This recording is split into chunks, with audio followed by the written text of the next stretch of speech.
Hello अस्सलाम वालेकुम, good evening and welcome to रंगन भरी शाम विद मी किरण मीर। कहिड़ा हाल आहिनि तव्हांजा? ठीकु आहियो, ख़ैरियत सां आहियो, मज़े में आहियो ऐं सर्दी इंजॉय करे रहिया हूंदा। अॼु सुबुह जो जेको टेम्परेचर हुयो काफ़ी वधी वियो हुयो ऐं मतिलबु सर्दी इलाही महसूसु थी रही हुई ऐं ख़बर इहा पई त भई कराची जो जेको वेदर अपडेट्स ते जेको टेम्परेचर रिकॉर्ड कयो वियो आहे उहो 7 डिग्री थी वियो हुयो ऐं उन खां अलावा जेके जीअं सोराब ॻोठ आहे या ॿिया जेके इलाइक़ा आहिनि उन्हनि में तक़रीबन 4 खां 5 ताईं ड्रॉप थी चुको हुयो। त हीअ जेका सर्दी आहे जीअं मां तव्हांखे रोज़ु चवंदी आहियां त हीअ सियारो जेको आहे असां वटि नेमत आहे। हीअ हिकिड़ो महीनो आहे ऐं हूअं बि 15 फरवरी खां पोइ त वरी असां पखा हलाइणु शुरू करे छॾींदा आहियूं कराची में, छो त मौसम हिकदमि चेंज थियणु शुरू थी वेंदो आहे 15 फरवरी खां पोइ। त हिन जो जेको आहे फ़ाइदो इहो आहे त तव्हां इंजॉय करे सघो था, तव्हांखे मतिलबु ड्रेसिंग इंसानु इंजॉय करे रहंदो आहे हिन मौसम जे अंदरि जेको आहे न। मां चवां थी त तव्हां कहिड़े क़िस्म जी बि ड्रेसिंग कयो तव्हांखे मज़ो ईंदो आहे, इंजॉय कंदा आहियो, तव्हां मेकअप कंदा आहियो, मेकअप तव्हांजो जेको आहे सुठो रहंदो आहे, मेकअप तव्हांजो ख़राबु कोन थींदो आहे। आउटडोर एक्टिविटीज़ जेके हूंदियूं आहिनि असांजूं उन में असां इंजॉय कंदा आहियूं, चाहे ॾींहुं हुजे चाहे शाम हुजे चाहे राति हुजे।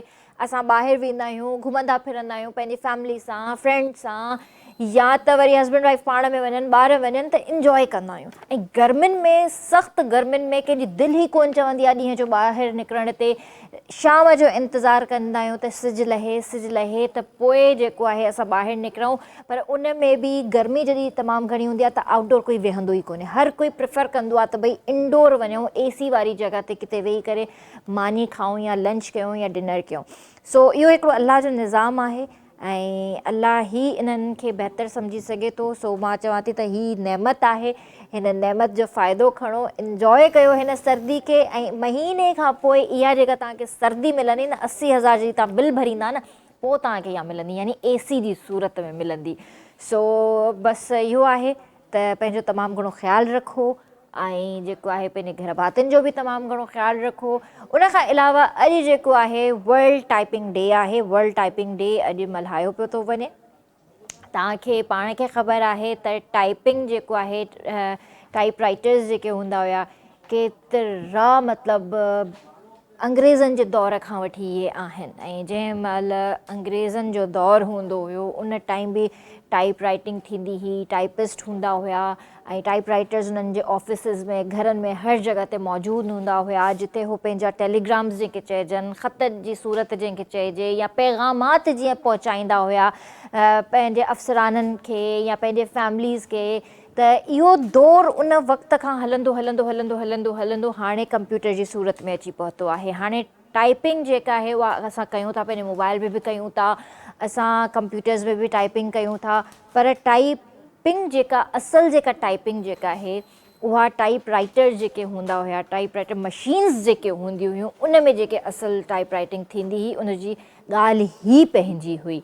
सो अॼु उन्हनि जो ॾींहुं आहे, अॼु यादि कयो पियो थो वञे उन ॾींहं खे ऐं उन दौर खे बि। सो तव्हां सभिनीनि खे उहो वक़्तु बि इलाही मुबारक हुजे। अच्छा, अॼु जे दौर में बि न इलाही घरनि में मां इहे टाइप राइटर्स ॾिसंदी आहियां ऐं असांजे घर में बि टाइप राइटर हूंदो हुयो मुंहिंजे नाना जे दौर में, जेको नाना यूज़ कंदो हुयो, मुंहिंजो नानो यूज़ कंदो हुयो। त उहो काफ़ी वक़्त ताईं असां वटि हुयो, पोइ उन खां पोइ मूंखे यादि न आहे त काॾे वियो काॾे न वियो। बहरहाल उहो टाइप राइटर, उन ते बाबा बि मुंहिंजे जेको आहे कमु कयो। असां ॿार बि उनखे हरू भरू जेको आहे न पेपर विझी उन ते कुझु न कुझु वेठा लिखंदा हुआसीं त मज़ो ईंदो हुयो। ऐं उन में जॾहिं पेपर ख़तमु थींदो वरी मशीन खे पोइते कंदा हुआसीं, वरी पेपर उन में ईंदो हुयो, वरी स्पेस ईंदो हुयो, वरी उन में लिखंदा हुआसीं। सो इहो बि हिकिड़ो वक़्तु हुयो। सो इन वक़्त खे बि इंजॉय कयो यादि करे। उन खां अलावा हिकु ॿी ॻाल्हि इहा त भई अॼुकल्ह जेका असांजी न्यू जनरेशन आहे, न्यू जनरेशन तव्हांखे ख़बर आहे त हिकिड़ो त स्मोकिंग सिहत जे लाइ तमामु ग़लति शइ आहे, सिहत लाइ तमामु ख़राबु आहे। उन खां अलावा इलेक्ट्रिक जेके वैप्स आया आहिनि, इलेक्ट्रिक वैप्स जेके अची विया आहिनि मार्केट जे अंदरि, डिफरेंट उन्हनि में शेप्स में, डिफरेंट फ्लेवर्स में जेके ॿार पीअनि था, त उन जी शिदत कराची जे अंदरि 10% खां मथे थी वई आहे। ऐं जेके बि नौजवान नसल आहे, चाहे छोकिरा हुजनि चाहे छोकिरियूं हुजनि, डिफरेंट फ्लेवर्स में हू अचनि था, उन्हनि जा लिक्विड्स उहे पीअनि था। ऐं उन जो जेको रेशो हिन वक़्तु वधी चुको आहे, ऐं उन में सिर्फ़ु ऐं सिर्फ़ु बीमारी इहा थी थिए जो एतिरी नंढी उमिरि में ॿारनि खे साह जी तकलीफ़ ऐं दिलि जी तकलीफ़ थी थिए पई। आए ॾींहुं तव्हां ॿुधो था नौजवान छोकिरो 18 सालनि जो 20 सालनि जो उनखे हार्ट अटैक। हीअ उमिरि कोन्हे हार्ट अटैक जी। हिकिड़ो त ॿार ॿाहिरियों खाधो, घर में उन्हनि खे का एक्टिविटी कोन्हे, ॿाहिरि हो निकिरनि कोन था, घरनि में जेकॾहिं वेठा आहिनि त या त टीवी जे आॾो वेठा आहिनि या त मोबाइल जे आॾो वेठा आहिनि, ऐं हथ में उहो वैप आहे जेको पीअनि वेठा था। मतिलबु उहो अहिड़े तरीक़े सां वेठा था पीअनि ॼणा उहो उन्हनि जी खुराक थी वई आहे हिकिड़े क़िस्म जी। न मानी जो होश आहे, न पाणी जो होश आहे, न कंहिं ॿी शइ जो होश आहे, रुॻो हिकिड़ी जाइ ते वेही करे मोबाइल ऐं हू वैप यूज़ करे रहिया आहिनि, जंहिंजी वजह सां हुननि जी सिहत ते असरु थी रहियो आहे। ऐं वर्ल्ड हेल्थ ऑर्गेनाइज़ेशन जेको आहे उन्हनि इहो ई भई चयो आहे त ॿारनि खे इन्हनि शयुनि खां परे रखो।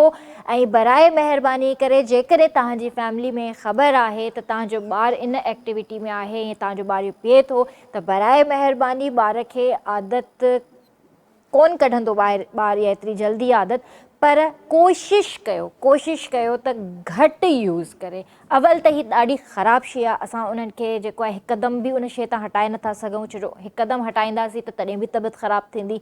ऐं जेकॾहिं ॿारु पाण महसूसु करे त इहा वाक़ई शइ मुंहिंजे लाइ ख़राबु आहे, त मुंहिंजे ख़्याल सां त उहो वधीक बहितरु आहे। पर बीइंग अ पैरेंट तव्हांजो फ़र्ज़ु आहे त तव्हां पंहिंजे ॿारनि खे इन्हनि शयुनि खां परे रखो।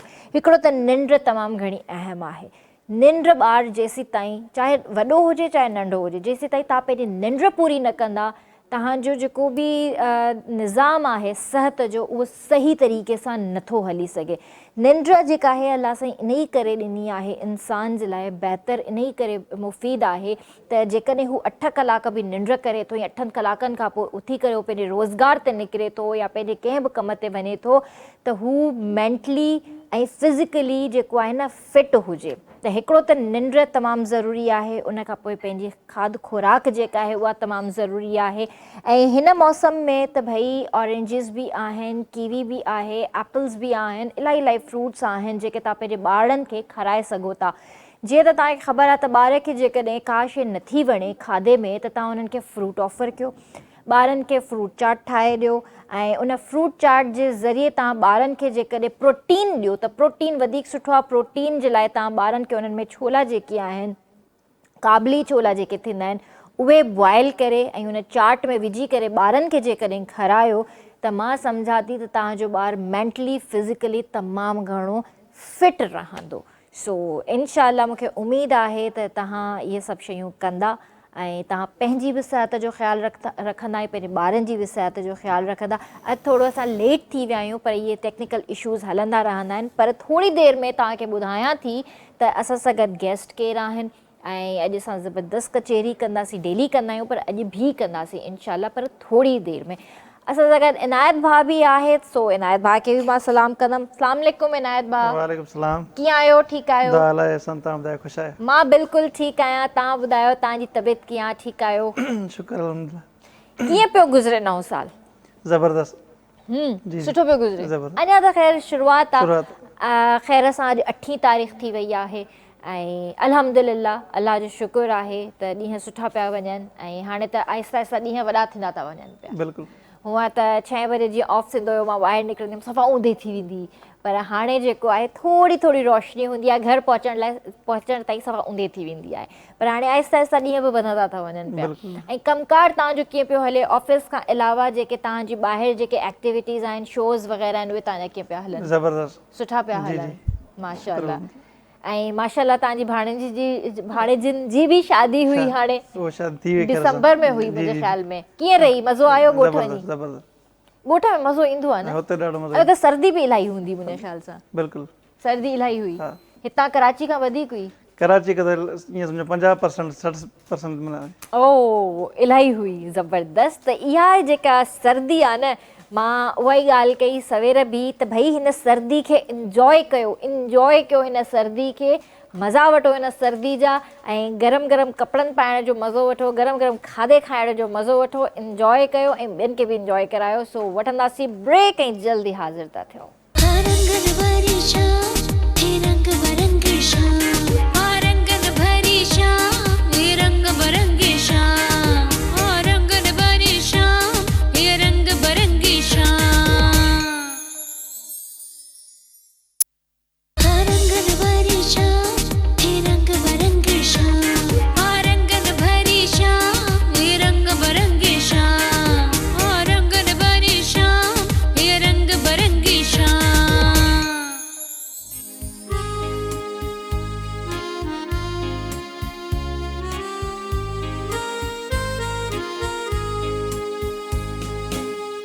Welcome back viewers. ॿियो तव्हांखे भलीकार कंदासीं रंगनि भरी शाम में। तव्हां बि असांजे प्रोग्राम में शामिल थी सघो था, असांखे कॉल करे सघो था, नंबर अवां जी स्क्रीन ते अची रहियो आहे। सो जल्दी सां पंहिंजा मोबाइल्स खणो ऐं असांखे कॉल कयो, असांजे प्रोग्राम में शामिल थी वञो। तव्हां हाणे कुझु टाइम पहिरियां हिकिड़ो ज़बरदस्त ड्रामो ॾिठो हुयो KTN जी स्क्रीन ते, जागीर, ऐं उन में असांजी प्यारी भेण हुई ऐं उनजो नालो आहे हयात बलोच, ऐं उनखे तव्हां उन ड्रामे में बि ॾिठो। उन खां अलावा मॉडलिंग में बि तव्हां उन्हनि खे ॾिसी चुका आहियो। घटि वक़्त में तमामु घणी शोहरत माणी अथसि ऐं माशाल्लाह सुठो कमु करे रही आहे। ऐं उन खां अलावा असां सां गॾु आहे सुमेरा अनवर, होस्ट भी आहे, एक्ट्रेस भी आहे, मॉडल भी आहे, सोशल एक्टिविस्ट भी आहे। सो ॿिन्हिनि खे भली कार कंदासीं। अस्सलाम वालेकुम। वालेकुम सलाम, कैसी हैं आप? मैं बिल्कुल ठीक हूँ, आप कैसी हैं? शुक्र अल्हम्दुलिल्लाह, ऑल वेल। छा हाल आहिनि हयात, तव्हां ठीकु आहियो? अल्हम्दुलिल्लाह ठीक, तव्हां ॿुधायो? मां बिल्कुलु ठीकु आहियां। ऐं तव्हांखे त मां अक्सर करे मॉडलिंग में ॾिठो आहे ऐं वरी माशाल्लाह तव्हांखे ड्रामे में ॾिठो, जागीर में तमामु सुठो कमु कयो। कीअं रहियो एक्सपीरियंस, कीअं पिया मतिलबु महसूसु कयो हिन मीडिया में अचण खां पोइ? पहिरियां त मतिलबु ख़ुशी थी की उन्हनि मौक़ो मूंखे ॾिनो ऐं इलाही सुठो लॻो, इलाही बहितरु लॻो। ऐं जीअं माण्हू चवंदा आहिनि सिंधी मीडिया थोरो मुश्किल हूंदी आहे, लेकिन कुझु बि न, इलाही सभिनी मूंखे सपोर्ट कयो ऐं मूंखे इलाही सुठो लॻो। सही, माशाल्लाह, ज़बरदस्त। ऐं केतिरो तक़रीबन वक़्तु थी वियो आहे तव्हांखे मीडिया में ईंदी? 4-5 साल थी विया हूंदा। 4-5 साल थी विया हूंदा। सही, ठीकु आहे, इहो बि सुठो आहे। ऐं 4-5 सालनि में माशाल्लाह तव्हां आहिस्ता आहिस्ता जीअं मॉडलिंग खां शुरूआति वरिती, वरी ड्रामनि में पोइ आया तव्हां। जी जी, स्टार्ट तव्हांजी मॉडलिंग में ई आहे। पोइ मॉडलिंग में वधीक मज़ो आयो या होस्टिंग में वधीक मज़ो आयो? ॿिन्हिनि में हिकिड़ो कोई न हो, उर्दू मीडिया हुई, ठीकु आहे, लेकिन हे सिंधी आहे त सिंधी में कुझु घणो मज़ो आयो। अच्छा जी। अच्छा, उर्दू में बि तव्हां कमु कयो आहे? जी। उर्दू ड्रामनि में या मॉडलिंग? थोरो मां ड्रामनि में बि कयो आहे साइड रोल, बाक़ी मॉडलिंग त उर्दू में ही घणो कयो आहे। अच्छा, उर्दू गाननि में तव्हां मॉडलिंग कई आहे। ज़बरदस्त ज़बरदस्त ज़बरदस्त। तो जी सुमेरा, कैसी हैं आप? मैं ठीक हूँ। क्या चल रहा है आजकल, क्या कर रही हैं? और माशाल्लाह ये भी ज़रूर बताइए कि किस चैनल से वाबस्ता हैं आप, कहाँ कहाँ काम कर रही हैं? जी बिल्कुल, I started my career since 2012 as a social worker, social activist. Rotary international के साथ काम किया, प्रेसिडेंटशिप भी की कंप्लीट। दैन फिर जब मीडिया की तरफ आई, last 10 to 9 years I have completed 8 years। उसमें बहुत मज़ा आया। मीडिया का एक अलग ही चार्म है। होस्टिंग की तो ऐसे लगा कि जैसे अच्छे अच्छे गेस्ट आए, तो एक नशा होता है मीडिया का, वो जब नशा लगा ना तो वो आज तक नहीं उतरा और उतरेगा भी नहीं। वो नशा आज भी है। इतना मज़ा आता है जब आपको अच्छे अच्छे प्यारे प्यारे गेस्ट मिलते हैं और आप उनका इंटरव्यू ले रहे होते हैं और आपको अपना एक्सपीरियंस गेन हो रहा होता है, आपको इस ज़िंदगी में सीखने का मौका मिल रहा होता है, तो बहुत अच्छा लगता है। तो ये नशा अभी तक तो नहीं उतरा और ना ही उतरेगा। उसके बाद मॉडलिंग, फिर एक्टिंग, अब लास्ट 2 years से एक्टिंग हो रही है, तो एक्टिंग में भी बहुत मज़ा आ रहा है। एक्टिंग कहाँ, उर्दू साइड कर रही हैं, सिंधी साइड कर रही हैं? उर्दू साइड कर रही हूँ। Basically I am from Punjab, mummy and बाबा from Punjab, Lahore and Faisalabad. So अच्छा, तो सिंधी मतलब आपको आती सिंधी नहीं? अचे थी, सम्झे थी। असां सिंध में रहूं था, सिंधी असांजी मिठी ॿोली आहे। हाँ, ये चीज़ ज़बरदस्त। हाँ, इतनी तो आनी चाहिए, इतनी तो आनी चाहिए, क्योंकि ज़ाहिर सिंध में रहते हैं तो इतनी तो बोलनी ही चाहिए। चलें, अच्छी बात है, अच्छा लगा आपके मुंह से ये जिए अल्फाज सिंध, सुनकर। जिए सिंध वारा जियन, जिए टोपी अजरक वारा जियन। ज़बरदस्त ज़बरदस्त। हमारी इतनी मीठी बोली है, हम कैसे इसको नहीं सीखेंगे, बिल्कुल सीखेंगे। बिल्कुल, तो बहुत basically अच्छी हम बात है। पंजाबी, और बहुत मज़ा आता है। अगर मैं आई विश कि मैं सिंधी स्पीकिंग होती तो फिर और भी अच्छा हो जाता। कोई बात नहीं, आप सीख लें, I am happy right now, लेकिन इंशाल्लाह कोशिश है मेरी। इंशाल्लाह आप फिर हमारे चैनल पे काम करना स्टार्ट कर दें तो आप सिंधी भी सीख जाएंगी। आपको ऐसे मज़े मज़े के स्क्रिप्ट मिलेंगे, फिर आप इनसे पूछे ना कितनी वो मतलब मेहनत करनी पड़ती है स्क्रिप्ट बड़े में। मेहमान नवाज होते हैं सिंधी। जब हम जाते हैं प्रोजेक्ट्स के लिए, मैं गई हैदराबाद से लेकर सक्कर तक, सब जगह का सफ़र किया, थैलेसीमिया अवेयरनेस पे काम किया, पोलियो पे काम किया, तो वहाँ के लोग बहुत रिस्पेक्ट करते हैं, मज़े मज़े के खाने खिलाते हैं और अजरक ज़रूर पहनाते हैं। ये तो देखें, ये एक मेहमान नवाजी अपनी जगह, लेकिन ये हमारा एक कल्चर है, ठीक है ना। जो भी मतलब एक बेटी घर पे आती है, न्याणी जिसे हम कहते हैं, सिंध जी न्याणी, ठीक है ना, तो सिंध जी न्याणी जब भी घर आती है तो उसको खाली हाथ नहीं भेजा जाता। बिल्कुल ऐसा ही है। उसको एक मतलब यहाँ तक मथे ते उनखे चादर अजरक जी सूरत में पराई वेंदी आहे, या त भर्थ भरियल जेके चादरूं जेके असांजी भेनरूं पाण पंहिंजे हथनि सां जेके ठाहींदियूं आहिनि, या त उनखे भर्थ भरियल जेके ड्रेसिस हूंदियूं आहिनि उहे गिफ्ट कंदियूं आहिनि। तो ये तो हमारी सकाफ़त है। मेहमान नवाजी या इंटीरियर सिंध वालों को आती है या फिर पंजाब वालों को आती है? हमें तो आती है भाई, जो बात है सीधी सी, हम तो हैं ही मेहमान नवाज। अच्छा, ये बताइए कि जैसे आपने जिक्र किया पोलियो का भी और थैलेसीमिया का भी, तो सबसे पहले तो मैं पोलियो के ऊपर बात करूंगी, क्योंकि ये अभी तक हमारे पास से गया नहीं पोलियो, ठीक है। और तकरीबन सब जगह से पोलियो ख़त्म हो चुका है। अफ़गानिस्तान और पाकिस्तान के अंदर अभी भी पोलियो है, और बहुत सारी फैमिलीज़ जो हैं अपने बच्चों को ड्रॉप्स नहीं पिलाते। तो इसका मेन कॉज क्या है ना पिलाने का? आपने काम किया है तो आपको अंदर की बात ज़्यादा पता होगी, बट मतलब फैमिलीज़ डरती हैं, क्यों डरती हैं? ये मौलाना मुफ्ती जो हैं उन्होंने तो फतवा यही दिया है कि पोलियो के कतरे पिलाने चाहिए, लेकिन पश्तो फैमिली है, उनके जहन में ये कॉन्सेप्ट बिठाया गया है कि ये ख़ानदानी मनसूबाबंदी से खुदा न ख्वास्ता बच्चे बंद हो जाते हैं। उनके जहन में पश्तून कम्युनिटी ने ही ये कॉन्सेप्ट बिठाया हुआ है, तो वो बहुत ज़्यादा पश्तून कम्युनिटी डरी हुई है कि हमने अपने बच्चे को पोलियो के कतरे नहीं पिलाने। मेरा अपना एक्सपीरियंस है, जब मैं जाती ठट्टा, हैदराबाद, मीरपुर ख़ास गई इसी काम के लिए, पोलियो के काम के लिए, और मैंने डोर टू डोर वर्क किया, तो वहाँ तो इतना बुरा हाल है, इवन इतना ज़्यादा वो डर जाते हैं कि कुत्ते पीछे छोड़ देते हैं कि किसी तरह से ये आप लोगों का जो प्रोजेक्ट है ये कामयाब ना हो पाए। और यही वजह है कि पाकिस्तान से पोलियो का ख़ात्मा नहीं हो रहा। उसकी बड़ी वजह ये भी है कि हमारा जो पश्तून कम्युनिटी है उनका कॉन्सेप्ट क्लियर नहीं है। पश्तून कम्युनिटी के साथ मैं मिली हूँ, उनके जो हजरात हैं उनसे भी मेरी मीटिंग्स हुई हैं, उनको मैंने कन्वेंस करने की बहुत कोशिश की है। एक दो तो कन्वेंस हो गए, लेकिन मोस्टली हैं वो कहते नहीं बाजी बहन आप जाओ, हमें हमारा काम करने दो, हमने नहीं पिलाने तो नहीं पिलाने। यहाँ पे भी जो है इस बात को डिस्कस करेंगे, लेकिन यहाँ पे एक ब्रेक का भी वक्त हुआ है, क्योंकि ब्रेक बहुत ज़रूरी है लाइफ में। जी व्यूअर्स, वक्त हुआ है ब्रेक, जो जल्दी हाजिर थे।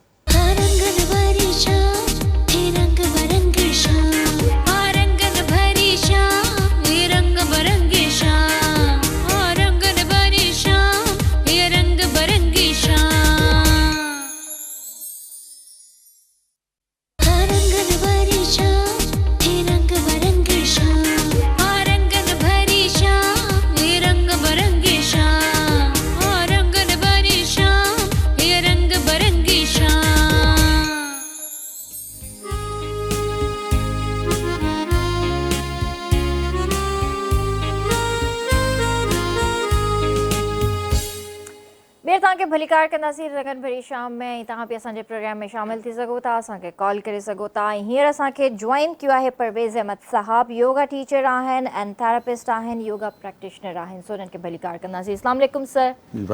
कीअं आहियो सर? ठीकु आहियो? ठीक ठाक, महिरबानी, तव्हां मौक़ो ॾिनो अचण जो। Thank you so much for coming and joining us. ऐं तमामु सुठो थो लॻे तव्हांखे अॼु हिते तव्हांजा वीडियोज़ वग़ैरह ॾिसंदा रहंदा आहियूं, ऐं मतिलबु माशाल्लाह तव्हां योगा सेखारियो बि था, अवेयरनेस बि ॾियो था। सभिनि खां पहिरियां त मां तव्हांखां इहो ई पुछणु चाहींदसि त योगा शुरू करण लाइ तव्हां कीअं मुतासिर थिया?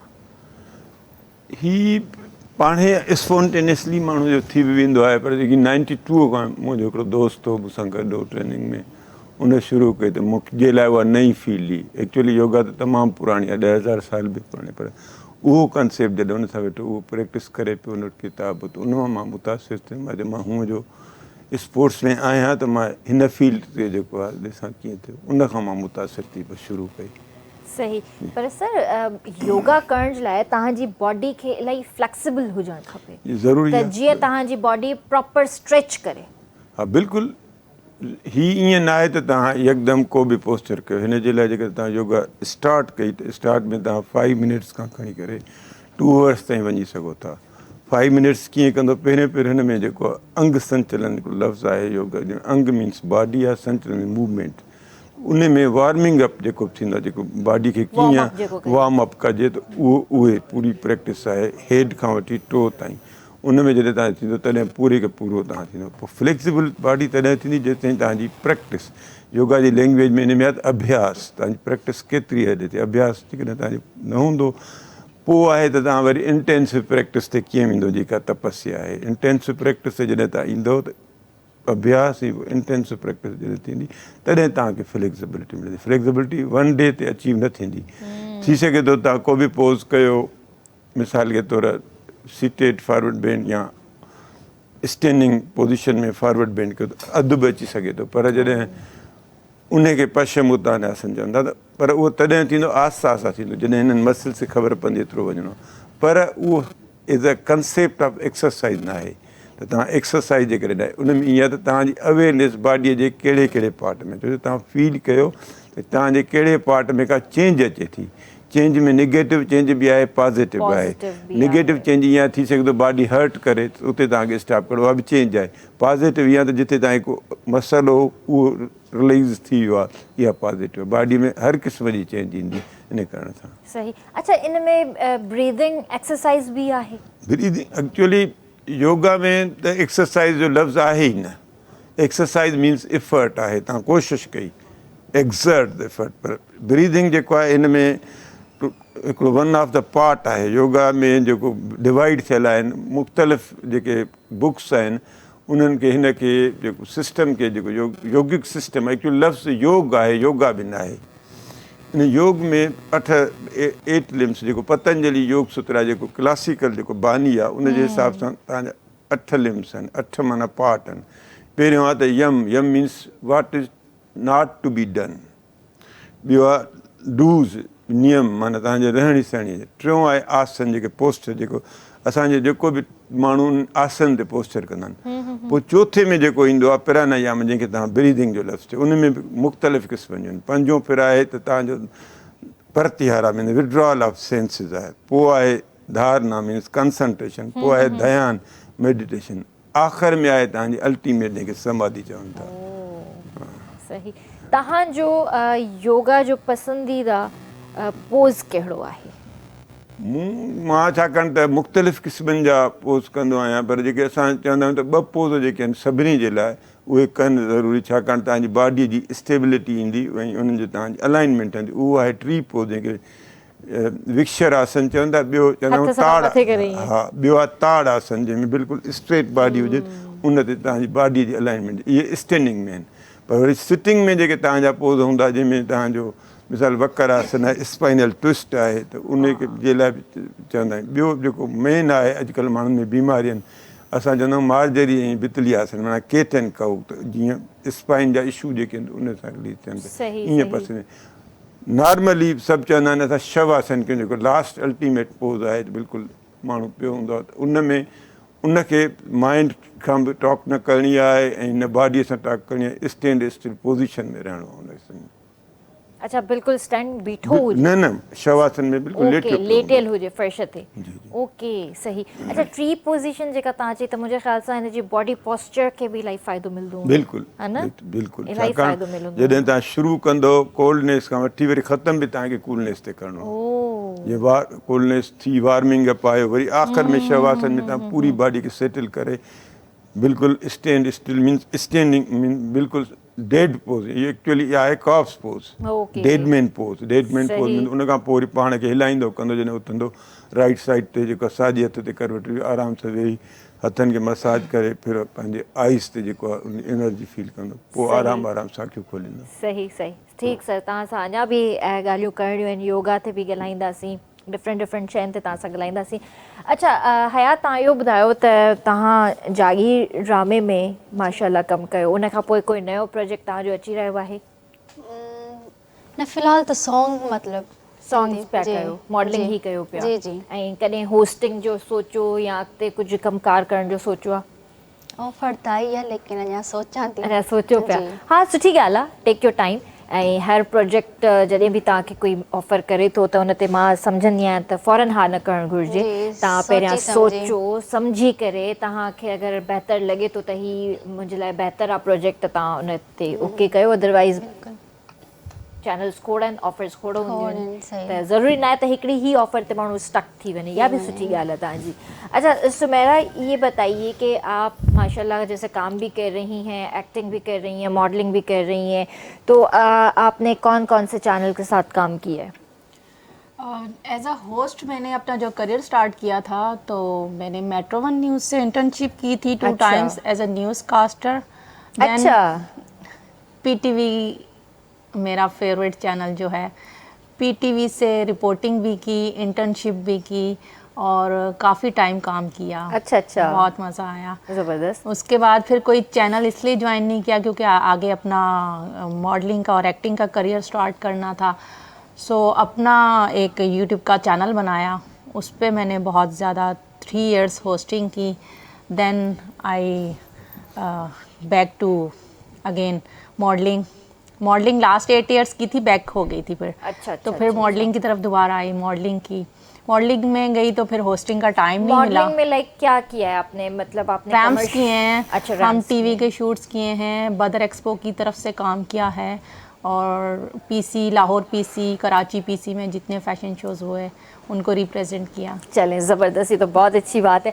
सर इहो ज़रूरु ॿुधायो असांखे त योगा तव्हांखे कीअं थो लॻे, त मतिलबु मेंटल हेल्थ खे कीअं था ॾिसो? मेंटल हेल्थ जे लाइ बि आहे एक्चुअली। पहिरियों आहे त तव्हांजी कमिटमेंट केतिरी आहे, तव्हां जेकॾहिं कमिटेड आहियो मीन्स तव्हां केतिरा उन सां पाण खे जोड़ियो था, जेतिरे तव्हां जुड़ियल आहे। हाणे मेंटल हेल्थ में उहो ॾिसबो त हुनजो प्रॉब्लम केतिरो आहे। जेकॾहिं हुनजो स्लीप जो प्रॉब्लम आहे, निंड नथी अचे, उन लाइ असां मेडिटेशन कराईंदा आहियूं योग निद्रा जे नाले सां। अच्छा, त उन में 24 मिनट्स जो उन हूंदो आहे, पूरी बॉडीअ ते उनखे अवेयरनेस हूंदी आहे, त उन ते ईंदो आहे। या वरी लाज़मन वेहे त पोइ उहो करे। ॿियो आहे त जेकॾहिं प्रॉब्लम ॿुधाए त कहिड़ो आहे, जेके मेंटल हेल्थ स्पेशली असां मेडिटेशन ऐं ब्रीदिंग ते कंदा आहियूं, बैलेंस हुजे बॉडी तव्हांजी। जेकॾहिं आयुर्वेदा में बि इहो ई आहे त तव्हांजी बॉडी जेका हुजे बैलेंस हुजे, न सिर्फ़ु फिज़िकली हुजे, मेंटली हुजे, सोशली बि हुजे ऐं स्पिरिचुअली बि हुजे।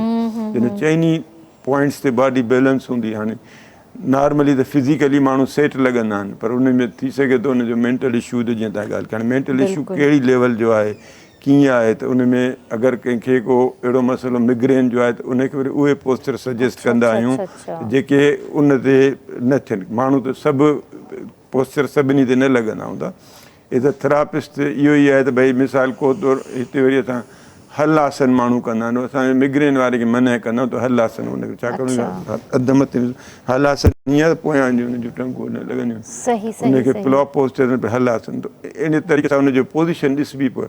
पर जनरली मां त उन्हनि खे ईअं रिकमेंड कंदुसि त जिन माण्हुनि खे बि कोई मेंटल इशू आहे, ध्यानु जेको मेडिटेशन आहे उन ते उनजो वधीक फोकस हुजे, उन ते उनजो तकलीफ़। उन में सिर्फ़ु वेहणो आहे, 4 पोज़िस आहिनि, उन मां को बि उनखे कन्वीनियंट पोज़ लॻे त कहिड़े में मेडिटेशन या ध्यानु करणो वेही रहे।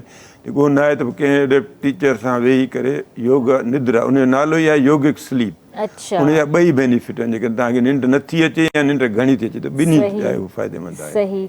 अच्छा ॿियो सर इहो बि मतिलबु जंहिंखे एंज़ाइटी आहे, जीअं डिप्रेशन आहे, एंज़ाइटी डिप्रेशन लाइ बि इहो ई आहे, मेडिटेशन जो ई आहे। सही। छाकाणि हाँ स्टमक एक्सरसाइज लेडीज़ के लिए स्पेशली। हाँ, स्टमक का भी जो इश्यूज़ है, मिसाल के तौर पे किसको अगर कोई IBS का इशू है या लेडीज़ के इश्यूज हैं, तो उसमें यही होता है कि स्टमक के लिए तो हम रिकमेंड करते हैं कि आप बदकोन वजन, जिसको बटरफ्लाई कहते हैं, और आमतौर पे लेडीज़ को ये कहते हैं। दूसरा होता है मंडूकासन, जो फ्रॉग पोस्चर है, उसी पे कहते हैं कि उसी पे वो प्रेस करे, जो भी है। उस पर भी 3 वेरिएशन है, तो किस वेरिएशन के तहत कन्वीनियंस है।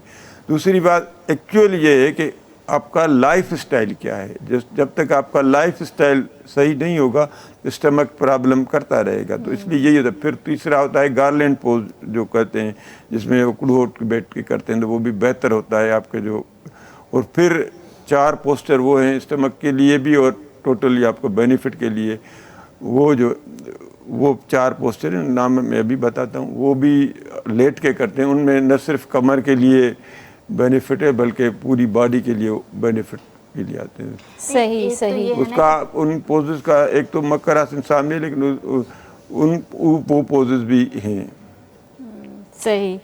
तव्हां नए सिखंदड़ खे छा सलाह ॾींदा? मां उनखे इहो ॾींदुमि त पहिरियां कंहिं सां बि वेहे, बिल्कुलु जल्दबाज़ी न करे। हिकिड़ो माण्हू हूंदो आहे त अॼु जीअं ॾिसो कंहिंखे बि पढ़ाइबो आहे, ABC पढ़े, उर्दू में पढ़े, अलफ़ पढ़े या सिंधीअ में अलफ़ पढ़े, उनखे टाइम खपंदो आहे, त पहिरें ॾींहुं उनखे सिर्फ़ु अलिफ़ पढ़ाईंदा आहिनि। हाणे तव्हां जेकॾहिं उनखे पहिरें ॾींहुं सॼी पटी पढ़ायो, सॼी अलफ़ पढ़ायो, ॿिए ॾींहुं ईंदो ई न।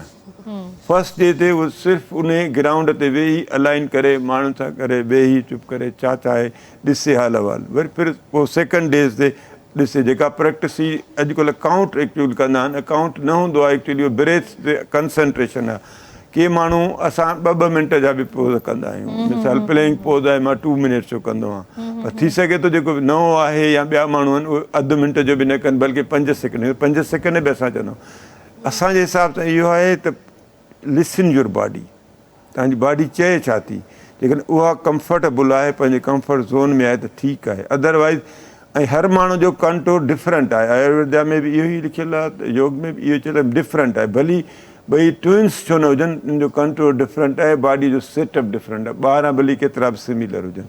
इन करे आहिस्ता आहिस्ता नयो अंदरि शुरू कंदो त मुंहिंजे ख़्याल में उहो बि कामयाबु थींदो। ऐं जीअं चवंदा आहिनि चाइनीज़ में त journey of 100 miles start from with 1 step, single step खणंदो त जर्नी स्टार्ट थींदी। ऐं मुस्तक़िल मिज़ाजी कीअं बरक़रार रखिजे हिन में? मुस्तक़बिल मिज़ाजी इहा ई आहे त तव्हां हुनखे डेस्टिनेशन मंज़िल न सम्झो, ट्रेवल जर्नी आहे। असां त हुनखे जर्नी सम्झंदा आहियूं।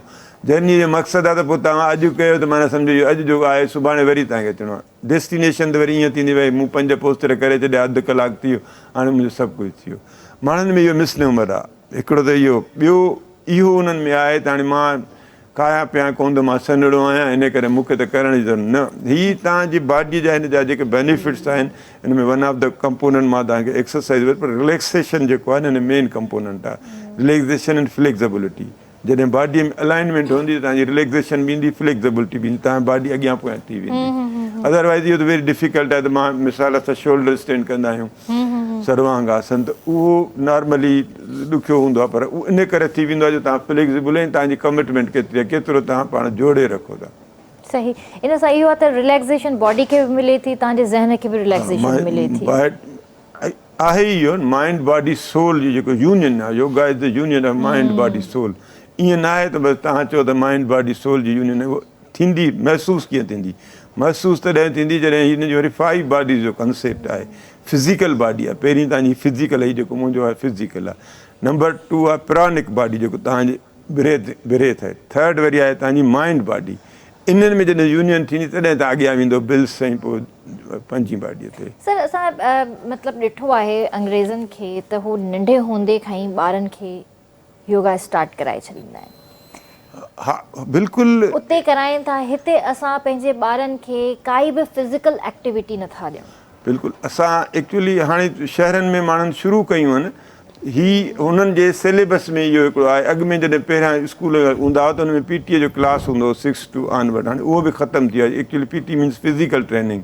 त फिज़िकल ट्रेनिंग जा कंहिं बि क़िस्म जा क्लास जेको असांजे माहौल ते मुआशिरे ते हुजणु घुरिजनि। ॿार खे पहिरें क्लास खां वठी ऑनवर्ड मैट्रिक ताईं कराइणु घुरिजनि। जीअं फिज़िकल एक्टिविटी में न सिर्फ़ु हे अचनि थियूं एक्सरसाइज़, प्लस गॾोगॾु उन स्पोर्ट्स एक्टिविटीज़, सभु शयूं जॾहिं हुन ईंदियूं तॾहिं हुनखे सम्झंदा। Sound body is the sound mind न, जॾहिं तव्हांजी बॉडी साउंड हूंदी तॾहिं तव्हांजो माइंड साउंड थींदो। सही, बिल्कुलु सही ॻाल्हि था कयो जी। हयात त पोइ छा इरादो आहे फ्यूचर जो? इंशाल्लाह जेको नसीब में हूंदो।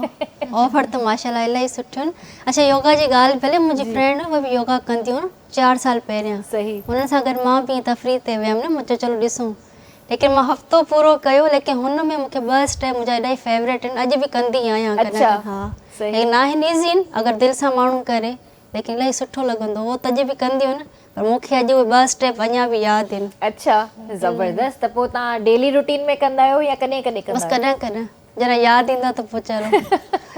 अच्छा सर, इनखे डेली रूटीन में करणु ज़रूरी आहे? डेली रूटीन में आहे एक्चुअली। डेली तव्हांजे रूटीन में हूंदो जॾहिं मूं चयो त ही साधना मीन्स प्रैक्टिस न। तव्हांजी रेगुलर प्रैक्टिस हूंदी यू विल गेट बेनिफिट न। तव्हां रेगुलर हुजे ठीकु आहे। माण्हू को मसइला थी था वञनि, ऑफिसनि जा कम आहिनि, कमिटमेंट उनखे छॾे करे, पर उनखे ईअं अवॉइड न कजे त भई हाणे सर्दी आहे हे 3 महीना छॾे करे पोइ शुरू कनि। इहो असां त रमज़ाननि में बि कंदासीं शाम जो, त उन में एनर्जी लेवल तव्हांजी हाई थी वञे। एक्चुअली एनर्जी लेवल हाई करणी आहे त ऐं हिन जो टाइम बि फिक्स आहे।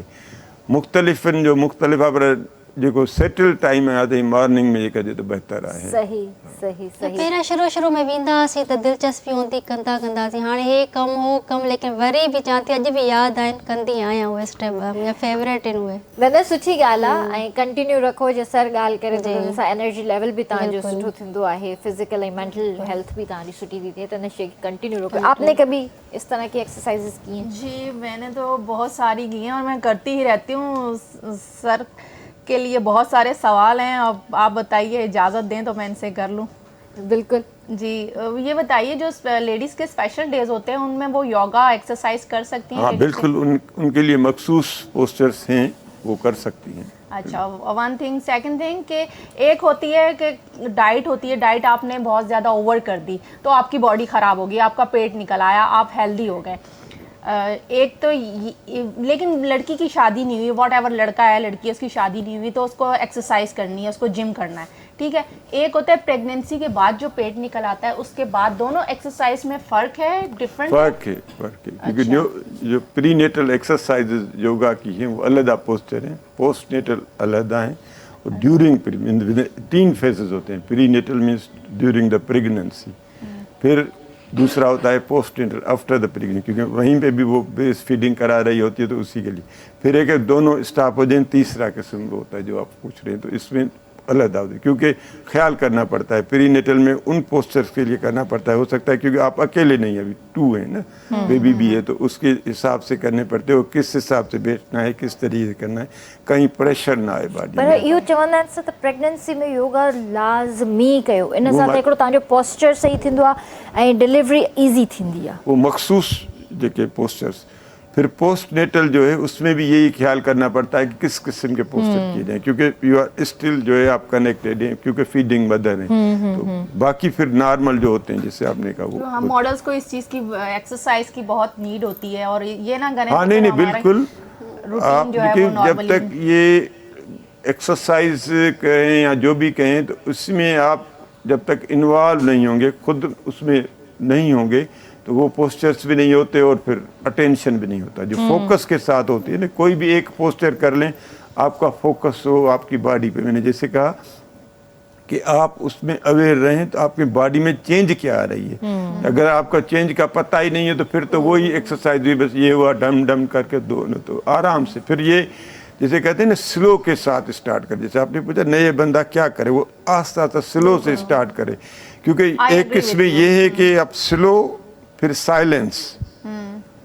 कुछ लोग बैठ के बातें करते हैं, ये करते हैं दुनिया जान के, तो फिर वो डिस्ट्रैक्शन हो जाती है। जिस दिन डिस्ट्रैक्शन हुई, माना जिस टाइम हुई, तो वो मूवमेंट जो है। तीसरी बात है कि आप स्माइल के साथ, मीन्स इसको एज ए लोड न समझे कि ये बस मुझे दवाई खानी है, दवाई बिल्कुल। चौथा है state of mind. State of mind ये है कि आप प्रेजेंट मूवमेंट में रहें।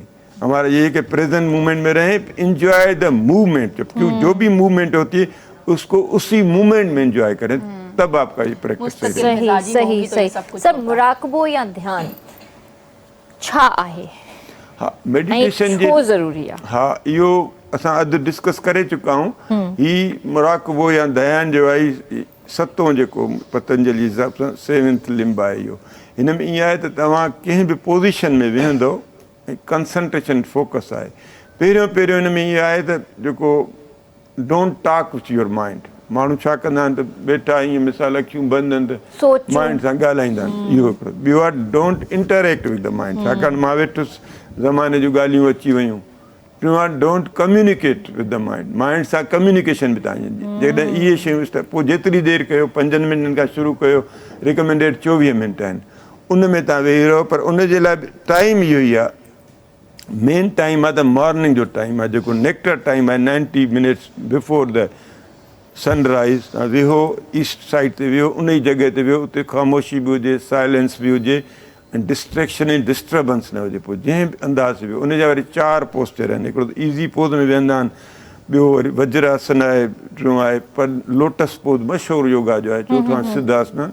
4 पोज़नि मां कंहिं जेको कन्वीनियंट पोज़ आहे, जेके माण्हू वेहनि था, उहो ईज़ी पोज़ जंहिंखे सुख आसन चवंदा। उन में वेही करे तव्हां जेतिरो बि टाइम बीहो, सिर्फ़ु तव्हांजी हाणे कंसंट्रेशन कीअं अचे इहो इम्पॉर्टेंट हूंदो। पहिरियों तव्हांजी फोकस तव्हांजे ब्रेथ ते हुजे, त ब्रेथ अचे थो वञे, हीअं न आहे। तव्हांखे सिर्फ़ु इहो ई अखियूं बंदि आहिनि, सोचो ब्रेथ, सोचो बि न त ब्रेथ। ॿियो आहे तव्हांजो हीउ जेको आहे 3rd आहे, इन पॉइंट ते जॾहिं इन्हनि 2 पॉइंटनि ते तव्हांजो आराम सां, हीउ पहिरियनि ॾींहंनि में न थींदो, महीना लॻंदा, साल लॻंदा, किन खे त 10 साल बि लॻंदा, पर तव्हां वियो। उहा जेका रेगुलर प्रैक्टिस आहे, जेको पहिरियों ई मां चयो त इहा साधना जेका आहे, उहा तव्हांजी रेगुलर प्रैक्टिस इहो ध्यान सां हूंदी त तव्हांजी काफ़ी। हाणे उनजा बेनिफिट्स छा आहिनि? पहिरियों त तव्हांजी माइंड रिलैक्स थी वेंदो, तव्हांजी बिल्कुलु निंड जेका आहे न, उनखे जेको ट्रू मेडिटेटर हूंदो न, उनजी निंड बि घटि ईंदी। जेको ट्रू न हूंदो उनजी घणी निंड ईंदी, ऐं निंड जो क्वांटम घटि थींदो। जीअं योग निद्रा आहे, उहा बि फिलासफ़ी योगा जी बि आहे। उन में ईअं ई आहे त तव्हांखे टोटल सॼी बॉडीअ जो हिकु खां माना राइट थंब खां शुरू कंदा, जाके राइट इहे टो ते ख़तमु कंदा, हिकु ते करे, पोइ तव्हांखे उते वरी चक्रा मेडिटेशन शुरू थींदी। उहो माना लंबी हिकिड़ी हीअ साइंस आहे पूरी। इन करे त हिन प्रोग्राम में एतिरो असां ॿुधाए सघूं जीअं माण्हू समझी बि सघनि, ऐं ईअं न त उहे वरी चवंदे ई न। हिते कॉन्सेप्ट बि त क्लियर कोन्हे न योगा जे बारे में।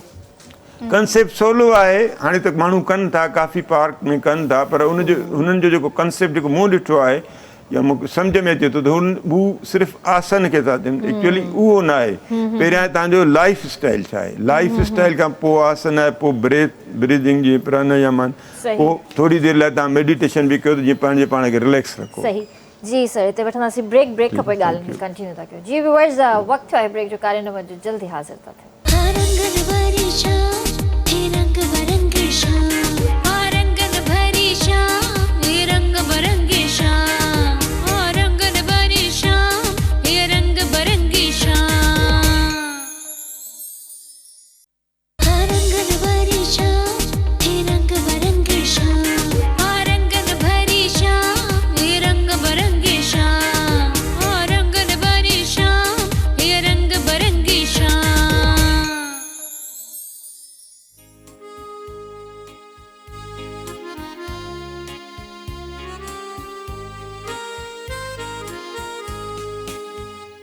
वेलकम बैक व्यूअर्स, बेर तव्हांखे भली कार कंदासीं रंगन भरी शाम में। सर, आयुर्वेदा मश्क जा छा फ़ाइदा आहिनि? पहिरियों असां ॾिसूं आयुर्वेद आहे छा। Ayurveda means life, Veda means knowledge, means science of knowledge, science of life आहे, हयाती जे मुतलिक़ जेको आहे।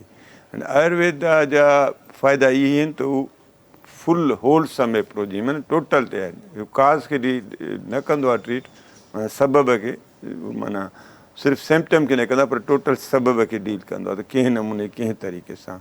आयुर्वेद जे लाइ तरीक़ेकार इहो ई हूंदो आहे त उते ॾिसणो पवंदो आहे त हिन में ट्राय दोषा जेको आहे न, बॉडीअ में तव्हांजा ही 5 एलिमेंट्स आहिनि, 5 आङुरियुनि ते 5 जेके आहिनि जुज़ आहिनि, एलिमेंट आहिनि। उन में ॿिनि एलिमेंट खे, जीअं मिसाल हिकिड़ो वत आहे, ॿियो पित्त आहे, टियों कफ आहे, ट्राय गुना जे नाले सां हर माण्हूअ में, मर्द हुजे या औरत हुजे, ट्राय गुना हुनजो बैलेंस हूंदो आहे। वत जेको आहे एयर खे, जेके मूवमेंट खे कवर कंदो आहे। पित्त जेको आहे उहो तव्हांजे ट्रांसफॉर्मेशन खे कंदो आहे, ऐं जेको आहे कफ जेको आहे स्टेबिलिटी खे कंदो आहे। त इन तरीक़े सां टई दोषा जेके टई बैलेंस न हूंदा त तव्हांजो जेको आहे बॉडी तव्हांखे बीमारीअ जो सिग्नल ॾींदी। उन खां पोइ आयुर्वेद में ईअं ई आहे त तव्हां वटि ट्राई गुनाज़ बि आहिनि। हीअ ट्राई दोषा ट्राई गुनाज़ ईअं आहिनि त हिकिड़ो तव्हां जेको आयुर्वेद जो उसूल ते हिकिड़ो हूंदो आहे रजस आहे पॉज़िटिव आहे, तमस आहे नेगेटिव आहे, टियों आहे सत्वक उहो आहे न्यूट्रल। सत्वक जेको हूंदो जेको फूड बि सत्वक में अचे थो त उहो हूंदो त उहो आयुर्वेद जे हिसाब सां टिजंदो। ॿियो आयुर्वेद तव्हांखे मुख़्तलिफ़ मौसमुनि जे हिसाब सां मुख़्तलिफ़ पोस्चर सजेस्ट कंदो त हिन मौसम में कहिड़ा कजनि हुन में कहिड़ा कजनि। ॿियो जीअं नेक्टर टाइम जीअं मूं तव्हांखे ॿुधायो त उनजे हिसाब सां आयुर्वेद जे हिसाब सां नेक्टर टाइम जेको आहे तव्हांजो 90 मिनट्स पेपर आहे। ॿियो आयुर्वेद में ईअं ई आहे त असां छा कंदा आहियूं मानी जॾहिं खाईंदा आहियूं सॼो फुल करे खाईंदा आहियूं। उनजो उसूल इहो ई आहे त तव्हां 4 हिसा कयो बॉडी सम्झो जेतिरी बि बुख आहे हुन में 2 हिसनि में खाओ, हिकिड़ो हिसो हवा लाइ रखो, हिकिड़ो पाणीअ लाइ। त माना तव्हांखे टमी पंहिंजी या खाइण लाइ फुल न आहे करणो, सिर्फ़ु अधु खाइणो आहे। ओके पोर्शन घटाइणो हा पोर्शन। ॿियो वरी इहो ई आहे त तव्हां मानी खां अॻु पाणी न पियो अधु कलाकु मुनो कलाकु ऐं वापसीअ में बि हिनखे प्लस उन में आहे त कुझु शयूं माना उहे सब्जियूं बि आहिनि त कहिड़ियूं तव्हां खाई सघो था न था खाई सघो। जनरली उहो ॾिसणो आहे तव्हांजी बॉडीअ जो कंट्रोल अगेन हिते ॻाल्हि ईंदी उहो कीअं करिणो आहे त ईअं। छाकाणि उन्हनि में ईअं ई आहे त हर्बीवोरस जेके आहिनि न जेके प्लांट जे हिसाब सां हूंदियूं उहे वधीक सही हूंदियूं आहिनि बॉडीअ जे नेचर सां हूंदियूं आहिनि। जेको कार्निवोरस जेको एनिमल आहे उहो जेको आहे न आहे उन लाइ बॉडीअ खे तमामु घणो टाइम खपे डाइजेस्ट बि करण में। उन्हनि जे लाइ माण्हू चवंदा आहिनि त प्रोटीन जेका आहे प्रोटीन इसेंशियल त आहे पर उहो उनजो सोर्स जेकॾहिं प्लांट प्रोटीन आहे त तव्हांखे वधीक स्टेबिलिटी हूंदी। इन हिसाब सां आयुर्वेद जो उसूल। सर इम्यून सिस्टम खे बहितर करण जे लाइ कहिड़ी एक्सरसाइज सुठी? इम्यून जे लाइ जेका आहे त सिम्हा क्रिया थींदी आहे बिल्कुलु। उन में हूअं त तव्हां जे ब्रीदिंग जो एक्सरसाइज कयो त सिम्हा जेका आहे उहा बेस्ट आहे। उहो 21 टाइम जेकॾहिं तव्हां ज़बान ॿाहिरि कढी पोइ साहु खणो वरी पोइ वेही रहो इहा जेकॾहिं तव्हां 21 डेज़ कंदो त इम्यून सिस्टम बहितरु थींदो। सिम्हा क्रिया जे नाले सां तव्हां सर्च बि कंदो त तव्हांखे मिली वेंदो। पर को एडेप्ट मास्टर ॿुधाए वेही माण्हू अॼुकल्ह ॾिसनि था पोइ कनि था पोइ उन्हनि खे थोरो इशू थिए थो न। ईअं ई आहे ईअं न करणु खपे जीअं माण्हू सेल्फ मेडिकेशन कंदा आहिनि पोइ आख़िर बीमार थींदा आहिनि पोइ वॾनि डॉक्टरनि खे ॾेखारींदा आहिनि पोइ चवंदा भई तव्हां हीअं छो कयो तव्हां कीअं सही। त माण्हू जंहिंसां डिस्कस करे भई उनजो छा प्रॉब्लम आहे इम्यून सिस्टम में ऑटो इम्यून डिज़ीज़ अथसि या जस्ट ओनली इम्यून सिस्टम। जीअं हाणे मिसाल कोविड आयो असां माण्हुनि खे सजेस्ट कयो त सिम्हा त न की उन टाइम असां उन्हनि खे चयो तव्हां भास्त्रिका कयो 3 राउंड्स करे पोइ पंहिंजो हिनखे चइबो आहे ज्ञान मुद्रा। हिन में मुद्रा जी बि वॾो हूंदो आहे सिग्नल जेके जेस्चर्स आहिनि बॉडीअ जा उहे बि कमु कनि। हीअ 5 आङुरियूं आहिनि 5 एलिमेंट आहिनि त इन्हनि जो बैलेंस हुजणु लाज़मी आहे। हीअ मिसाल एलिमेंट जेको आहे वाटर खे थो रिप्रेज़ेंट करे, हीअ अर्थ खे थो करे, हीअ एयर खे थो करे, हीअ आकाश खे थो करे आसमान खे, हीअ एयर खे थो करे, हीअ फायर खे थो। 5 एलिमेंट आहिनि त 5 जो बैलेंस हुजणु लाज़मी। फिर आयुर्वेद में ईअं त पल्स बि तव्हांजी ॾिसंदा पुराणे दौर में हकीम जेके पल्स ॾिसंदा आहिनि उनखे हिते पल्स जी ख़बर पइजी रेडियल पल्स जेको ई चवंदा आहिनि। उन में बि हू इहो न ॾिसंदा आहिनि छा आहे उहो ॾिसंदा आहिनि त कहिड़ो दोषा एक्टिव आहे। जॾहिं हुनजो पढ़े मिसाल जीअं वत आहे पित्त आहे कफ आहे जेको दोषा एक्टिव हूंदो उहो सम्झंदो त हुनजी बॉडी जेकॾहिं लीन आहे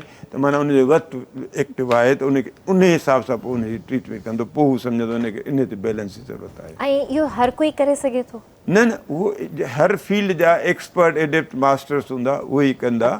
हर माण्हू न कंदो छाकाणि जेकॾहिं ईअं हुजे त पोइ सभु कोई हर फन मोला हुजे। मिसाल जे मेडिकल आहे MBBS में जनरल त सभु MBBS कंदा पर अॻियां हुनजी स्पेशलाइज़ेशन शुरू थी। गाइनाकोलॉजिस्ट जी पंहिंजी फील्ड आहे, न्यूरो सर्जन जी पंहिंजी आहे, न्यूरो फिज़िशियन जी पंहिंजी आहे, मेडिसिन जो डॉक्टर पंहिंजो आहे, ENO जो पंहिंजो त हर कंहिंजो स्पेशलाइज़ेशन फील्ड हूंदो। सही सही सही ज़बरदस्त। हयात इहो ॿुधायो त हींअर जेको आहे पंहिंजो गाना जेके तव्हां कया हुया जी त केतिरा कया आहिनि तक़रीबन? मतिलबु मॉडलिंग में 3-4 थिया 3-4 गाना कया आहिनि ऐं सभिनि मां बहितर परफॉर्मेंस ऐं बहितर गानो तव्हांजो कहिड़ो आहे? KTN जो फर्स्ट सॉन्ग हुयो। उहो कहिड़ो हुयो यादि आहे? सहरिज अली सां हुयो, सहरिज भुट्टो शायदि। सहरिज भुट्टो जी हुन सां अच्छा सही। हा उहो बहितर हुयो जंहिंमें तव्हां कुंवार थिया हुया। जी हा सुठा पिया लॻो ॾाढा माशाल्लाह। Thank U. ग्रीन ड्रेस हुयो हुन में हिकिड़े में येलो येलो ग्रीन करे कुझु हुयो। हा हा मूंखे हाणे यादि अचे थो उन ड्रेस में इलाही ख़ूबसूरत लॻा हुयो तव्हां। हूअं ई बि आयो पर उन में अञा वधीक पिया लॻो माशाल्लाह। सही। तो आप ये बताइए कि सोशल वर्क भी आप कर रही हैं, तो सोशल वर्क अभी आप सिर्फ कराची के अंदर कर रही हैं या कराची से बाहर भी कर रही हैं? पूरे सिंध किया, सिंध एंड बलूचिस्तान में किया है काम। सिंध में ज़्यादा किया है, क्योंकि हम खुद कराची में रह सेहत पे रहे कर थे। रही हैं या वैसे हेल्थ, एजुकेशन, हेल्थ के हवाले से मैंने आपको पोलियो का बताया था, थैलेसीमिया, उस पर काम किया है। इसमें वैसे रोटरी के एरियाज ऑफ फोकस जो हैं वो उसमें जीचा बच्चा भी आ जाता है, काफ़ी सारे प्रोजेक्ट्स आ जाते हैं, जनरल मेडिकल कैंप आ जाते हैं, ब्लड डोनेशन कैंप्स आ जाते हैं वही थैलेसीमिया के हवाले से। तो काम तो बहुत किया है, थैलेसीमिया पे भी, पोलियो पे भी, ब्लड डोनेशन कैंप्स पे भी और जनरल मेडिकल कैंप्स पे भी। सही। तो थैलेसीमिया के जो पेशेंट्स हैं तो उनमें अभी आपको क्या लग रहा है, कुछ कमी देख रही हैं या ये मज़ीद बढ़ रहा है? ये एक यूनानी बीमारी थी। अब पाकिस्तान में पूरे आउट ऑफ कंट्री आप चले जाएं, कहीं भी जाएं आप, शादी से पहले टेस्ट किया जाता है। Basically this is a genetic disease. Pakistan में इसका कोई रूल ही नहीं है, हालांकि फतवा दिया हुआ है मौलवियों ने, इसका रूल भी बनाया हुआ है कि हस्बैंड एंड वाइफ, चाहे वो कज़न है चाहे वो अननोन फैमिली से, आपस में शादी करने से पहले टेस्ट ज़रूर करवाएं। पाकिस्तान में ये लॉ है, उसके बावजूद कोई अमल नहीं करता। मर्द हजरात सॉरी टू से इसको अपनी बेइज्जती समझते हैं कि अपनी शादी से पहले टेस्ट क्यों करवाएं अपना। तो टेस्ट हो जाए तो पता चल जाता है। थैलेसीमिया माइनर आपस में शादी करें तो उनके यहाँ जो औलाद पैदा होती है वो 50% चांसेस होते हैं कि उनके 25% चांसेस होते हैं कि मेजर बच्चे होते हैं और 25 माइनर। हुई भी हाणे जेको आहे मना कयो वियो आहे ऐं बर्तानिया में त इहो लॉ बि अची चुको आहे त कज़न्स मैरिजिस हाणे न थींदियूं। मां अव्वल बि तव्हांखे पंहिंजे शो में इहा ॻाल्हि करे चुकी हुअसि त कज़न्स मैरिजिस ते उते बैन लॻी वियो आहे ऐं उते मतिलबु जेकॾहिं कंहिं बि कई त उनखे जेको आहे अरेस्ट कयो वेंदो, उन ते केस हलायो वेंदो। हिते बि डॉक्टर्स जो इहो ई चवणु आहे त भाई कज़न्स मैरिजिस खे थोरी ब्रेक ॾियो। हिकिड़े ख़ानदान में तव्हां एॾियूं खिचड़ियूं पचायो था ऐं उन खां पोइ जेको आहे तव्हांखे प्रॉब्लम्स थियनि था, तव्हांखे हेल्थ इशूज़ थियनि था, त इन जे करे ॿाहिरि निकिरो, ॿाहिरनि ख़ानदाननि में शादियूं कयो। तव्हांजी नस्ल जेका आहे सिर्फ़ु तव्हां पंहिंजे ख़ानदान में न वधायो, ॿाहिरियों रत बि तव्हांजे जॾहिं ख़ानदान में शामिलु थींदो त इलाही फ़ाइदा थींदा। सर, अगरि कोई थैलेसीमिया जो पेशेंट हुजे या इन तरह जो कोई बि पेशेंट हुजे त उन जे लाइ तव्हां छा सजेस्ट कंदा? मुंहिंजे ख़्याल आहे त उन जे लाइ बि असांजो जेको हूंदो आहे त मेंटल एक्सरसाइज़ कराईंदा आहियूं, प्लस इन जे लाइ जेको आहे ब्रीथिंग जो जेको एक्सरसाइज़, छाकाणि बॉडीअ जो बैलेंस तव्हां ॾिसंदो अगेन जीअं पहिरीं ॻाल्हि कई त बॉडीअ जो जेकॾहिं बैलेंस सही न आहे त तव्हांजी बीमारी शुरू थी वेंदी। छाकाणि जेका आयुर्वेद जी जेका डेफिनेशन आहे त सोशल माना कंप्लीट वेलबींग, उन में हेल्थ बि शामिलु आहे, सोशल बि शामिलु आहे, मेंटल बि शामिलु आहे, हर चीज़ जी वेलबींग। ख़ाली फिज़िकली जेकॾहिं को सेट आहे त उहो आयुर्वेद जे हिसाब सां फिट बि न आहे। जीअं तव्हां पुछो थैलेसीमिया में तव्हां कीअं कंदव, माण्हू वेहनि था, योगा जो पोस्चर्स बि कनि था, उन में कुझु जेके रिकमेंडेड पोस्चर्स आहिनि त उन जा, बाक़ी तव्हां इहो सही जेनेटिक प्रॉब्लम आहे त मेजर या माइनर जो बहरहाल उहो प्रॉब्लम त थी वियो। हाणे जेकॾहिं असां उन ते वेही रहूं त भई हाणे प्रॉब्लम थियो, उन जो हल छा आहे, त उन हिसाब सां उनखे जेकॾहिं टेकल कबो त उहे शयूं थींदियूं, पर उन रेगुलर प्रैक्टिस में अचे। ॿी ॻाल्हि इहा आहे त तव्हां उनखे पाण ते केतिरो सवार करे ॾिसो न। जेकॾहिं मां चवां त भई मौसम जेका आहे ॾाढी थर्द आहे, मां भई उन ते गणती कयां त उन ते कोई इलाजु त मूं वटि कोन्हे, सर्दी रहंदी। ईअं बीमारी अची वई आहे त हाणे जेकॾहिं उन ते रोइजे त बीमारी हिन जे करे आई आहे, कज़िन मेरे जे करे आई आहे या हिन ते, उहो त न थिए। हाणे या त हींअर वे आउट छा आहे त उन हिसाब सां जेकॾहिं मेडिटेशन या पाण खे फाइनली त इहो ई त भई तव्हां माइंड खे रिलैक्स रखो, बॉडीअ खे रिलैक्स रखो, ऑटोमेटिक जेको आहे डिज़ीज़ तव्हां दर छॾे वेंदियूं। ऐं आख़िरी त तव्हां पंहिंजी इम्यूनिटीअ खे बूस्ट कयो, छाकाणि जॾहिं को हमलेवार अचे थो तव्हां वटि कुझु कोन्हे, पर जॾहिं तव्हांजो किलो मज़बूत आहे त हमलेवार थोरो पोइते थी वेंदो। इम्यूनिटी इहा ई आहे, तव्हांजो सेल्फ डिफेंस आहे। सही। सर, तव्हां केतिरो टाइम ॾींदा आहियो पंहिंजी योगा खे? मां तक़रीबन जेको आहियां 90 मिनट्स जो टाइम ॾींदो आहियां, त उनजो जेको रेगुलर प्रैक्टिस माना 60 to 90 जेको बि आहे, पोइ कॾहिं को घटि बि थी वेंदो आहे। बहरहाल 60 मिनट्स जेको आहे असां चवंदा आहियूं लाज़मी अर्ली मॉर्निंग, छाकाणि अर्ली मॉर्निंग जेको आहे बेस्ट हूंदो आहे। अदरवाइज़ त पोइ करण वारनि जी त मर्ज़ी आहे किथे बि कनि, त अथव अर्ली पोइ मॉर्निंग तव्हां घर में ई कंदा आहियो या किथे? न मां पार्क में वेंदो आहियां पार्क में दोस्तनि सां गॾु उन्हनि खे सेखारींदा बि आहियूं सही, गॾु सही। शामिल बि हुजनि त उहो सही। बहितरु आहे छाकाणि जेतिरी यूनिट सभु गॾियल आहिनि त वरी एनर्जीअ जो जेको मल्टीप्लायर इफेक्ट आहे न उहो घणो थींदो घणो थी वेंदो आहे अदरवाइज़ सिंगल जी जेका एनर्जी हूंदी आहे ओतिरी न हूंदी पर जेतिरा घणा माण्हू हूंदा उनजो मल्टीप्लायर यानी इफेक्ट हूंदो फिटनेस भी है हिकिड़े किस्म की। शुगर के मरीजों के लिए कोई एक्सरसाइज? शुगर के लिए यही है कि एक तो पहला तो लाइफ स्टाइल है, फिर मंडूकासन जैसे मैंने फिराक पोज बताया, दूसरा पोज जो उनके लिए है वो हाफ स्पाइनल ट्विस्ट है, अर्ध मस्तिंद्रा बोलते हैं, दूसरा वो है, वो दोनों है। फिर अगर वो वॉक करें apart from yoga, walking meditation के साथ करें तो वॉक करने से इंसुलिन रिलीज होती है। शुगर इसलिए होती है कि अंदर जो बीटा सेल्स हैं क्योंकि रिपीटेड खाते हैं तो उसमें वो रप्चर हो जाते हैं या उसमें उनकी वो कैपेबिलिटी नहीं रहती कि इंसुलिन रिलीज करें। वॉक करेंगे तो इंसुलिन रिलीज होगी और फिर उन कवर अप हो जाएगा। सही सही, thank you so much sir, thank you so much. तव्हां पंहिंजो क़ीमती वक़्तु ॾिनो Thank ऐं you लास्ट so में much. कोई मैसेज ॾियणु चाहींदो? न मां जो मैसेज इहो ई आहे त माण्हू पंहिंजे सिहत जो ख़्यालु करे, सिहत आहे त सभु कुझु आहे ऐं जेकॾहिं उनखे असां अवैलियत न ॾिनी असां कंहिं बि मुआशिरे जे लाइ एतिरो क़ाबिल न हूंदासीं। सिहत न सिर्फ़ु तव्हांजी सिहत, तव्हांजी फैमिली जी सिहत आहे, तव्हांजे क़ौम जी सिहत आहे, तव्हांजे मुल्क जी सिहत आहे, दुनिया जी सिहत आहे। त मां इहो ई चवंदुमि त early in the morning, early to bed, early to rise, ऐं जेको बि खाइण पीअण जो टाइम हुजे मंझंदि जेका डिनर आहे उहा तव्हां 7 बजे खां अॻु कयो या 7:30 ताईं कयो। ॿियो इहो ई आहे त शादियुनि में वञी 12 बजे ताईं वेट न कयो पर घरां मानी खाई वञो त उहो बहितरु आहे। हो वधीक सुठो आहे, ज़बरदस्त। तव्हां कोई ॾियणु चाहींदो मैसेज? मां इहो त तव्हां मूंखे इनवाइट कयो, इलाही सुठो लॻो। ऐं काफ़ी माण्हू अहिड़ा हूंदा आहिनि जेके मतिलबु हितां खां हिते थींदा आहिनि त उन्हनि खे इहा शइ बर्दाश्त न आहे थींदी।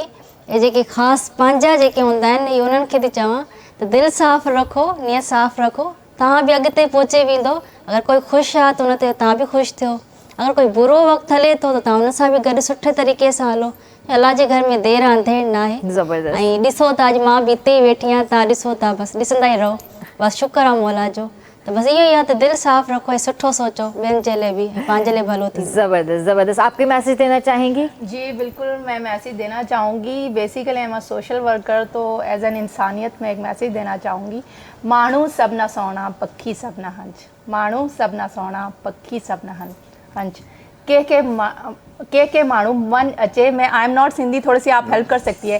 के माण्हू मन अचे बुए बहार ची। तो ये शेर मुझे सिंधी का बहुत पसंद है और जब मैं सिंधी कंपेयरिंग करती हूँ तो इस शेर को ज़रूर पढ़ती हूँ। अगर किसी के चेहरे पे मुस्कान आए तो उसकी वजह आप हो, ना कि किसी के आँखों में आंसू आए उसकी वजह आप नहीं होने चाहिए। तो लोगों के चेहरे पे मुस्कान लेकर आएँ। पाकिस्तानी कौम, हाथ खींचो, टांग नहीं खींचो। सर ने कहा कि सुबह सवेरे उठो, एक्सरसाइज करो, तो सर के हवाले से वो मुझे लतीफ़ा याद आ गया कि वो मुर्गा जो सुबह सवेरे उठता है रात को कढ़ाई में उठता है। तो खैर ये बातें भी ज़बरदस्त ज़बरदस्त ज़बरदस्त। तो इंशाल्लाह तव्हां सां मुलाक़ात कंदासीं सुभाणे। तेसीं ताईं पंहिंजे प्यारनि जो तमामु घणो ख़्यालु रखिजो। मूंखे RBS जी पूरी टीम खे ॾींदा इजाज़त। अल्लाह हाफ़िज़।